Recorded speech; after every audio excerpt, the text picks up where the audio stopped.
Hotel நடத்துறவங்களுக்கு கஷ்டம், அங்கே வேலை செய்கிறவங்களுக்கு இப்போ வேலையும் பறி போயிடுச்சு. அவசர ஆலோசனை கூட்டம் மோடி அவர்கள் கூட்டம் கூட்டினார். ஆனால் உருப்படியாக எதுவும் பண்ணலை. ஏன்னா பாஜக ஆளாத மாநிலங்களில் அதிகாரிகளை எப்படி பந்தாடலாம் என்பதில் தான் ஒன்றிய அரசுடைய மொத்த கவனம் இப்போ இருக்கு. தேர்தலை தோக்க பட்சத்தில் ஏற்கனவே வாக்காளர் பட்டியல் சிறப்பு தீவிர திருத்தம் SIRனு சொல்லி கொண்டு வந்து இந்தியா முழுக்க கோடிக்கணக்கான மக்களுடைய வாக்குரிமையை பறிச்சிருக்கிறாங்க. அதை முடிச்சுட்டு அடுத்து என்ன பண்றாங்க?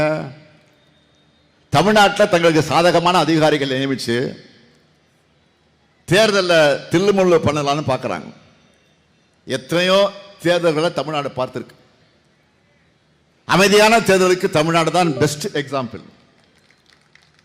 அப்படிப்பட்ட நம்ம மாநிலத்தில் முதல் முறையா தேர்தலை காரணம் காட்டி தலைமைச் செயலாளர் உள்ளிட்ட பல்வேறு அதிகாரிகளை இப்போ மாற்றி இருக்கிறாங்க. இவ்வளவு பயம் ஏன் அவங்களுக்கு? வாக்களிக்க போற மக்களை திராவிட மாடல் 2.0 வேணும்னு எப்போ டிசைட் பண்ணிட்டாங்க. ஏன் இதை தேர்தல் ஆணையம் பாஜக உணராமல் இருக்கிறாங்க? அது கூட பரவாயில்ல.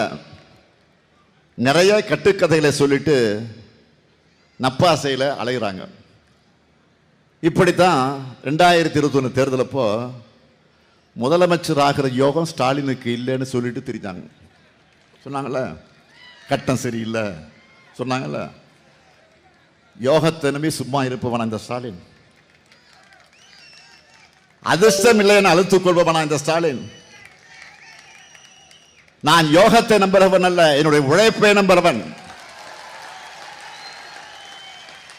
தலைவர் கலைஞரிடம் உழைப்பை கற்றுக்கொண்ட மாணவன் நான். அதே போல இப்போ 2020 தேர்தலுக்கு என்னென்ன சொல்றாங்க? இப்ப என்ன சொல்றாங்க? திமுகவில் யாரும் தொடர்ந்து 2 முறை யாரும் முதலமைச்சர் ஆனது இல்லையா. போன முறை நீங்க சொன்னதை உடைச்சு நான் முதலமைச்சர் ஆனேன். 2வது முறை இல்லைன்னு சொல்றாங்கல்ல, அதையும் உடைக்கிறேன் பாருங்க. என் உயிரோடு கலந்திருக்கக்கூடிய தலைவர் கலைஞருடைய அன்பு உடன்பிறப்புகள் இருக்காங்க, மக்கள் நம்பக்கம் இருக்காங்க.